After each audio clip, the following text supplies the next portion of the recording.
I was an athlete, and I never really was. Although I do remember a basketball player for Wake Forest named Rusty LaRue, and I always liked hearing LaRue for three. And he ended up playing for the Chicago Bulls when they won NBA titles. And I was at a White Sox game one time, and they saw my name, and they asked me if I was related. And I said, well, I claim him as my cousin.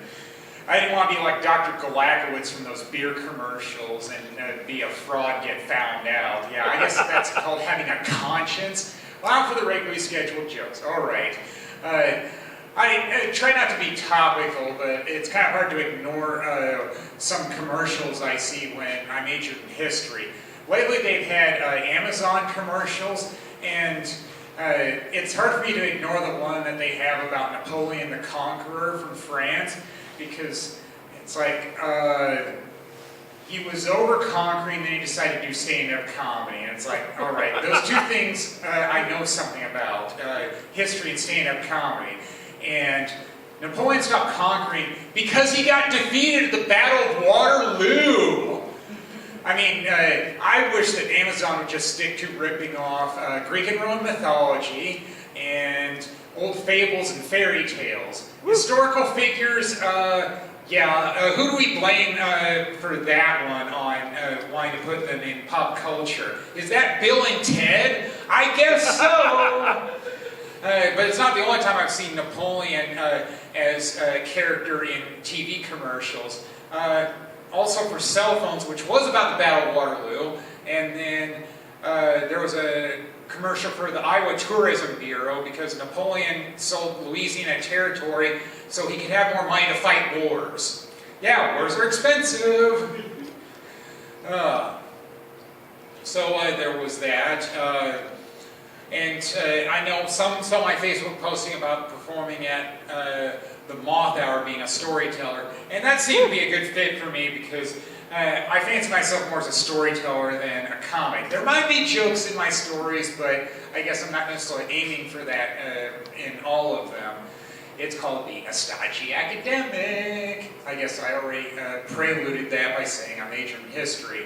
But I know that my lasting impression wasn't necessarily my storytelling. It was after I was done, and I saw this one dude near the stage, and even though I essentially already told my life story about getting into and being and graduating college, he still wanted to hear more. And he said, "So you were a farm kid?" "No, my parents were." "You don't listen well, do you?" But I know that happens all the time. People only hear half the story. And then, of course, I'm a big baseball fan, so I spoke about the St. Paul Saints. And then he said, "Well, I like Midway Stadium more than CHS Field." And it's like, this dude is fucked up in the head. Because anybody who's seen games at both stadiums was going to remember that Midway, it's not even close on the comparison to that in CHS Field.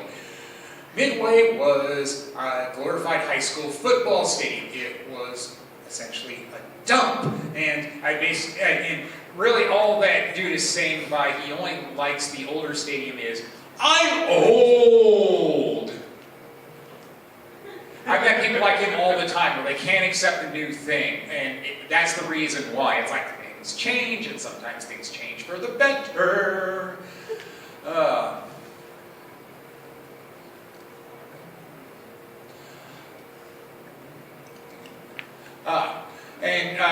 Redbox, of course, I'm still doing that most weeks.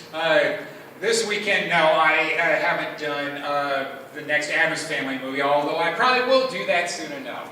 I was going through the listings on the kiosk to see if there was anything good, and I was intrigued by one called Boogie. And I was wondering, all right, is that going to be about music? No. I read the synopsis, and it was about high school basketball here in New York City. It's like, good enough. I'm still going to rent it.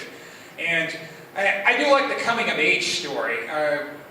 No doubt about that. And of course, the metaphor that comes with sports being coming of age about finding yourself and all that. And I'm the type that likes the independent and art house films because I don't need to see a big budget and a lot of big name actors. I just want to see a good story, and some of those low budget movies have that. And in this case, I always like it when you see them cook the food. That makes it look more authentic on storytelling when they're about to eat. And then I also like where there were times where they would do close-ups to their eyes, because eyes show a lot of emotion. I mean, it doesn't lie in terms of body language or anything like that. So yeah, I recommend it, no doubt. And there was some good music in it. Of course, it's basketball in New York City, so that means there's going to be rap music in it. And hey, sometimes rap is good.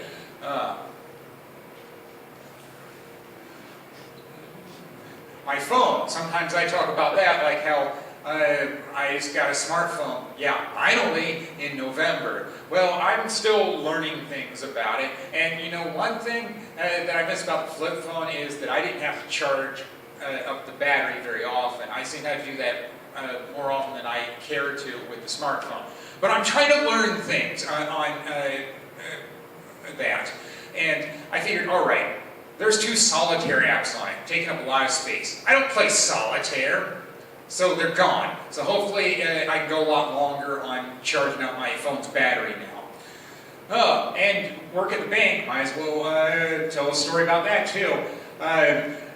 Finally got more check stock. We were coming close to running out, and now that means I've sat with the IT guy and we did what some would call retrofitting, reformatting checks, so then they're still passing quality control. And it's like, well, I like working independently, but sometimes you gotta do these tedious things, because when it's done, and then things work out a lot better that way.